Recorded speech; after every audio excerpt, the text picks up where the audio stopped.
একটা দোয়া শিক্ষা দেই। প্রত্যেক নামাজের পর, 5 ওয়াক্ত নামাজের পর আমার নবী সাল্লাল্লাহু আলাইহি ওয়াসাল্লাম এই দোয়াটা নিয়মিত পড়তেন। আমরাও পড়ার চেষ্টা করব। এই দোয়াটা 5 ওয়াক্ত নামাজের পরে অর্থ সহকারে বুঝে পড়বেন। নামাজে মনোযোগ ধরে রাখতে পারেন না, এই সমস্যা কি আপনাদেরও আছে ভাই? আছে? নামাজে মনোযোগ ধরে রাখতে পারেন না? আজকে আমি আপনাদেরকে নামাজে মনোযোগ ধরে রাখার জন্য কয়েকটা টিপস, কয়েকটা পরামর্শ দিয়ে যেতে চাই, এবং আমি নিজে এগুলোর উপরে আমল করে আলহামদুলিল্লাহ ফল পেয়েছি, পরীক্ষিত। এরকম আমলগুলোর মধ্যে 1 নম্বর হলো, ভালো করে শুনেন, 1 নম্বর হলো চোখের হেফাজত করবেন। চোখের, মোবাইলে বা বিভিন্নভাবে চোখ দিয়ে হারাম জিনিস দেখেন, মেয়েদের ছবি দেখেন, ফিল্ম দেখেন, নাটক দেখেন, বিভিন্ন হারাম জিনিস দেখেন, এটা আপনি বন্ধ করেন। পরীক্ষামূলক 1 মাসের জন্য আপনি একটু চোখের রোজা করেন, আত্মনিয়ন্ত্রণে করার চেষ্টা করেন। যেই পুরুষ নিজেকে নিয়ন্ত্রণ করতে পারে না, সে আবার কিসের পুরুষ, সে আবার কিসের যুবক? নিজেকে নিয়ন্ত্রণ করার চেষ্টা করেন, এবং চোখের হেফাজত যদি আপনি করতে পারেন, আমি আপনাকে লিখিত দিতে পারি, টানা যদি আপনি দীর্ঘদিন আপনি এই কাজটা করেন, ইনশাআল্লাহ আপনি নামাজ এবং যে কোনো ইবাদতের স্বাদ পাবেন। শুরু করবেন অন্তত। দ্বিতীয়ত, হারাম উপার্জন ছাড়তে হবে। কি ছাড়তে হবে? হারাম খাওয়া ছেড়ে দেন, হালাল খাওয়ার গ্রহণ করেন, এটাও ইবাদতে মনোযোগ সৃষ্টি করতে সহযোগিতা করে।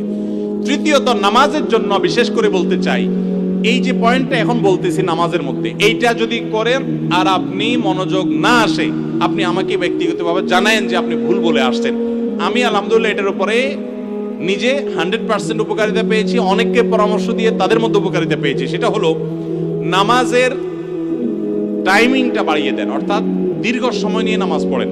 আপনার 4 রাকাত নামাজ পড়তে 5-6 মিনিট সময় লাগে, বা 6-7 মিনিট সময় লাগে, আপনি এটাকে ডাবল করে দেন, এবং সূরা ফাতিহা পড়ে একটু অপেক্ষা করে অন্য সূরা পড়েন, একটু সময় নেন। একইভাবে রুকুতে গিয়ে একটু লম্বা সময় ধরে তাসবিহ, সাধারণত আপনি 3 বার তাসবিহ পড়েন, এবার আপনি 6 বার 7 বার পড়েন, 9 বার পড়েন, আরো বেশি করে পড়েন, একটু সময় বেশি নেন। রুকু থেকে উঠেই আবার সিজদা যান সব সময়, আজকে সেটা করেন না। রুকু থেকে উঠে একটু দাঁড়ান, একটু অপেক্ষা করেন, একটু দেরি করেন। নবী সাল্লাল্লাহু আলাইহি ওয়াসাল্লাম রুকুতে যে পরিমাণ সময় থাকতেন, রুকু থেকে উঠে দাঁড়িয়ে তার কাছাকাছি, কারিবা মিনহু হাদিসের ভাষ্য, তার কাছাকাছি থাকতেন, অথচ আমরা রুকু থেকে উঠেই দৌড়তেই। তো আপনি উঠে একটু অপেক্ষা করেন, দাঁড়ান, অন্য সময়ের চাইতে ডাবল সময় দাঁড়ান। এভাবে যদি প্রত্যেকটা কাজ আপনি সময় নেন এবং ধীরে ধীরে করেন, ইনশাআল্লাহ বিইذনিল্লাহ আপনি নামাজের মধ্যে মনোযোগ দেখতে পাবেন।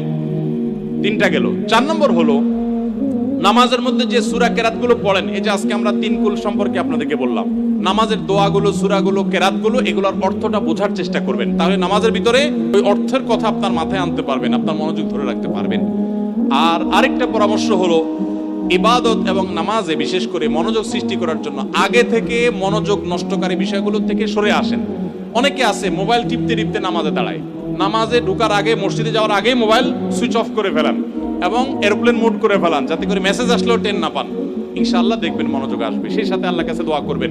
একটা দোয়া শিক্ষা দেই, প্রত্যেক নামাজের পর, 5 ওয়াক্ত নামাজের পর আমার নবী সাল্লাল্লাহু আলাইহি ওয়াসাল্লাম এই দোয়াটা নিয়মিত পড়তেন, আমরাও পড়ার চেষ্টা করব। আল্লাহুম্মা আইন্নি আলা যিকরিকা ওয়া শুকরিকা ওয়া হুসনি ইবাদাতিক, হে আল্লাহ আমাকে আপনি সাহায্য করুন, আপনার জিকির যেন করতে পারি, আপনার শুকরিয়া যেন আদায় করতে পারি, এবং আপনার ইবাদতটা যেন সুন্দর মতো আদায় করতে পারি। এই দোয়াটা 5 ওয়াক্ত নামাজের পরে অর্থ সহকারে বুঝে পড়বেন, ইনশাআল্লাহ আপনার নামাজে আপনি মনোযোগ ধরে রাখতে পারবেন। আল্লাহ আমাদের সবাইকে তৌফিক দান করুন।